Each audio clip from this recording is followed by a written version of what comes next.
Bonjour, aujourd'hui je vais vous parler séries. Toutes les séries que je vais vous parler dans cette vidéo, je les ai regardées sur le site de Netflix.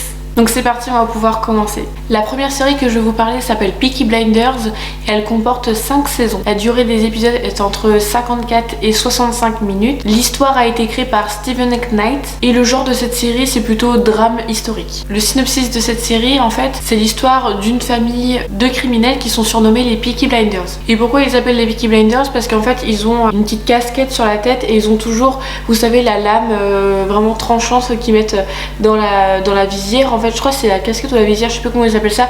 Bref, j'avais vu ça sur Facebook et c'est pour ça qu'ils ont nommé les Peaky Blinders. Et cette famille, ils ont le pouvoir sur tout Birmingham et ses environs. Et on va justement suivre leur quotidien, notamment avec l'alcool, la drogue. Vraiment l'histoire se passe dans les années avant la guerre, je crois. J'espère ne pas me tromper. Bref, ça fait vraiment une série très vintage. Et donc, mon avis par rapport à cette série, c'est que j'ai kiffé à mort. Il y a 5 saisons, comme je vous ai dit. Donc en fait, moi, les 3 premières saisons, je les ai regardées avec mon copain. Puis après, il a abandonné parce que la 4e et 5e saison, il était moins fan.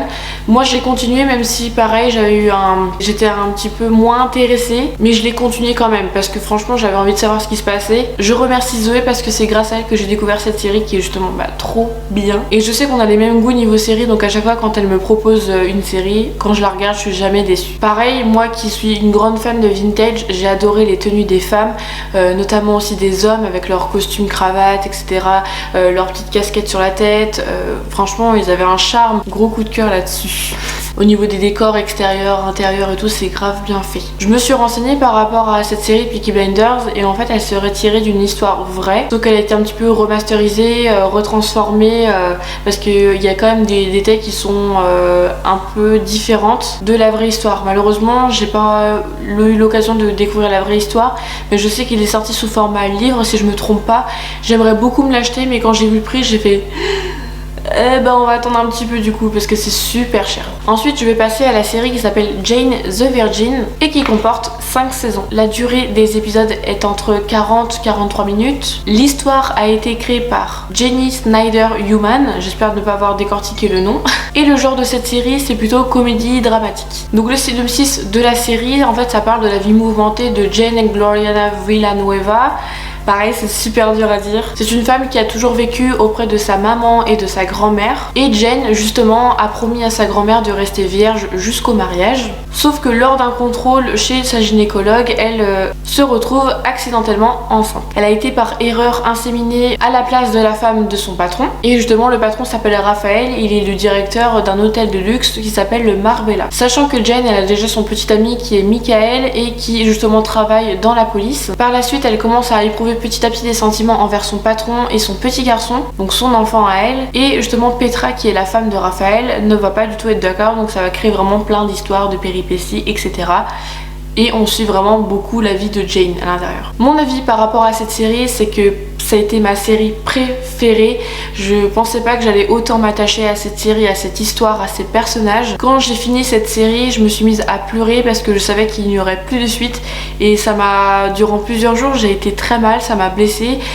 Comme si j'avais perdu un proche. Et c'est bizarre que je réagisse comme ça parce que c'est rare en fait. Et là je me suis dit pour qu'une série me fasse ça, c'est que j'étais vraiment à fond dedans, que je me suis vraiment accrochée au personnage. Déjà la fin est trop belle et j'ai versé toutes les larmes de mon corps. J'ai dit à mon copain oui j'ai fini cette série et je sais pas, je me sens pas bien, je me sens toute triste. J'ai adoré le personnage de Jane, sa famille aussi. À un moment donné c'est drôle, des fois c'est vraiment très triste.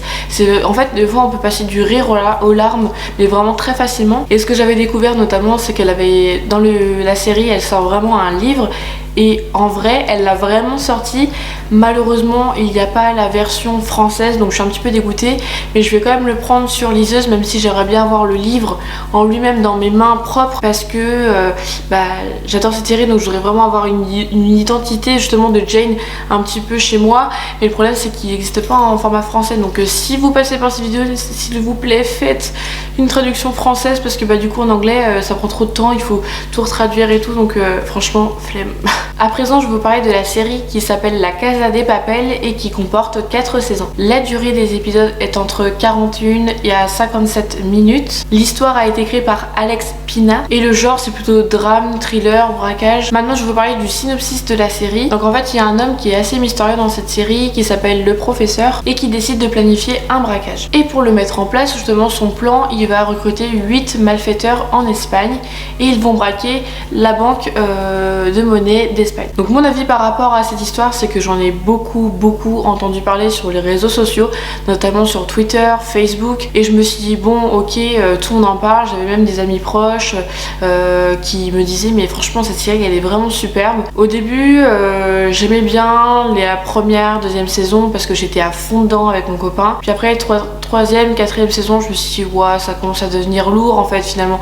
Ils auraient dû s'arrêter à la deuxième saison et c'était parfait parce que là ça devient n'importe quoi en fait, ça revient toujours la même chose, enfin on tourne autour du pot finalement. Mais ça m'a pas empêché quand même de suivre la troisième et la quatrième saison parce que j'avais envie de savoir mais qu'est-ce qui va se passer autour de ces personnages. Donc je l'ai fini, j'ai bien aimé, mais voilà sans plus. J'ai trouvé les acteurs vraiment très attachants et j'ai trouvé que c'est une histoire qui change vraiment des autres séries que l'on a pu voir. En tout cas si vous êtes intéressé, que vous êtes un grand ou une grande fan de La Casa de Papel, il y a des sites dans la barre d'informations que je vais vous mettre où ils vendent des t-shirts, des culottes de La Casa de Papel, enfin bref plein de choses autour de ça. Je vous mettrai dans la barre d'infos si ça vous intéresse. Moi il y a particulièrement des acteurs que j'ai beaucoup aimé, notamment comme tout le monde Tokyo, Rio, il y a aussi Stockholm que j'ai bien aimé parce que c'est un personnage très attachant. Il y a d'autres personnages hommes mais je sais plus, ça fait un petit moment que j'ai pas regardé la série. Bref, et en gros c'est bien parce que ça crée des amitiés, des petites amours dedans et c'est vachement sympa. Voilà, c'est tout ce que je peux en dire là-dessus. À présent je vais vous parler d'une de mes séries coup de cœur qui s'appelle Les Demoiselles du téléphone et qui comporte 5 saisons. La durée des épisodes est de 50 minutes. L'histoire a été créée par Ramon Campos et Gemma Hernera. Le genre de cette série c'est plutôt série dramatique. Le synopsis de cette série en fait ça raconte dans les années 1920 à Madrid en Espagne l'histoire de 4 standardistes qui travaillent à la compagnie du téléphone. Elles vont créer des liens entre elles et vivre des sensations et des expériences très fortes entre elles. On va pouvoir les suivre dans leur quotidien. Après je peux pas vous en dire plus parce que sinon après il y a trop de spoil. Mais du coup pour en finir, mon avis par rapport à cette série c'est que j'ai kiffé au même point que Jane the Virgin. C'est pareil, ça fait partie de mes séries coup de cœur que je recommande à tout le monde. Donc c'est vraiment pour moi une série vraiment vintage, donc j'ai pas pu m'empêcher d'être en adoration vers les tenues des femmes.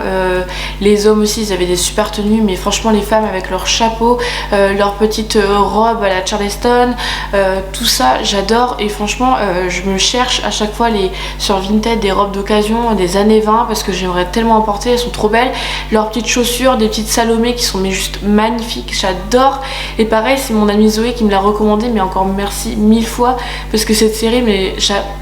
Mes personnages préférés, vous allez sans doute vous en douter, peut-être que pour vous ça va être Francisco, pour moi ça a été Carlos et Alba. Franchement c'est mes acteurs mes préférés dans cette série. J'aime beaucoup aussi Marga, non c'est Marga, oui c'est ça, Marga qui est très attachante. Je trouve qu'elle me ressemble beaucoup dans cette série. Il y a aussi les autres filles que j'aime beaucoup, mais voilà c'était moins mes coups de cœur, mais voilà c'était vraiment très agréable de regarder aussi ces filles qui jouent très bien dans cette série. J'aimerais beaucoup un jour les rencontrer, pouvoir leur poser plein de questions parce que j'ai regardé pratiquement toutes leurs interviews sur YouTube pour savoir mais justement qu'est-ce qu'elles ont pu ressentir elles aussi face à la série en jouant les actrices principales. Je me suis dit waouh, à chaque fois, des fois ça arrivait qu'il n'y avait pas les traductions, donc des fois j'essaie de comprendre un petit peu l'espagnol parce que j'ai fait de l'espagnol au collège. Donc il y a aussi des moments qui sont très importants dans la série, qui sont vraiment très touchants, qui m'ont rendu vraiment très triste. Donc vraiment une série vraiment que j'adore, donc je vous recommande fortement. Et la dernière série, et après j'arrête, donc la série que je vais vous parler c'est Intimidation qui comporte une saison.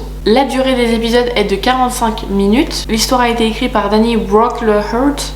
Je suis désolée, j'ai trop du mal à le prononcer. Et Harlan Coben. Le genre de cette série c'est plutôt drame, thriller. Et le synopsis de cette série ça parle en fait d'un homme qui s'appelle Adam Price qui mène une vie normale. En fait il a un bon travail, il a 2 fils exemplaires, il a une femme avec qui il est marié. Et lors d'un match de foot il y a la personne qui s'appelle The Stranger qui vient justement à lui et lui dit en fait des informations sur sa femme qui vont vraiment le choquer.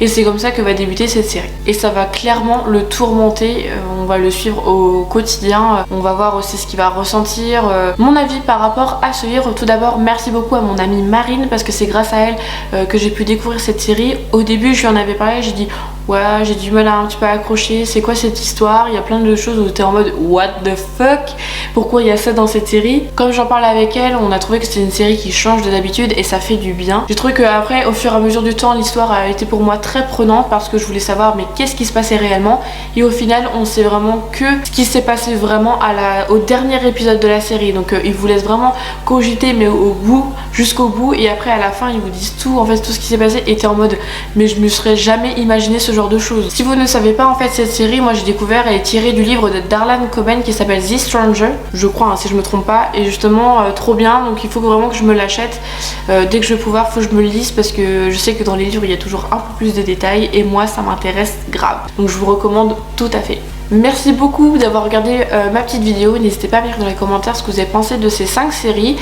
Si vous avez des séries notamment à me recommander, moi je suis preneuse. Moi en ce moment je suis en train de finir la saison 4 de 13 Reasons Why. Je suis à fond dedans, donc là il me reste le dernier épisode à regarder ce soir là et j'ai trop hâte. Même si là je m'attends à une fin qui sera vraiment douloureuse parce que ça sera la dernière saison de cette série. Pareil, j'ai eu une grosse importance pour cette série là. Je vous mettrai de toute façon la petite vidéo où je vous en ai parlé, je crois là. Je vous fais d'énormes bisous, je vous retrouve très vite dans une prochaine vidéo. Bye.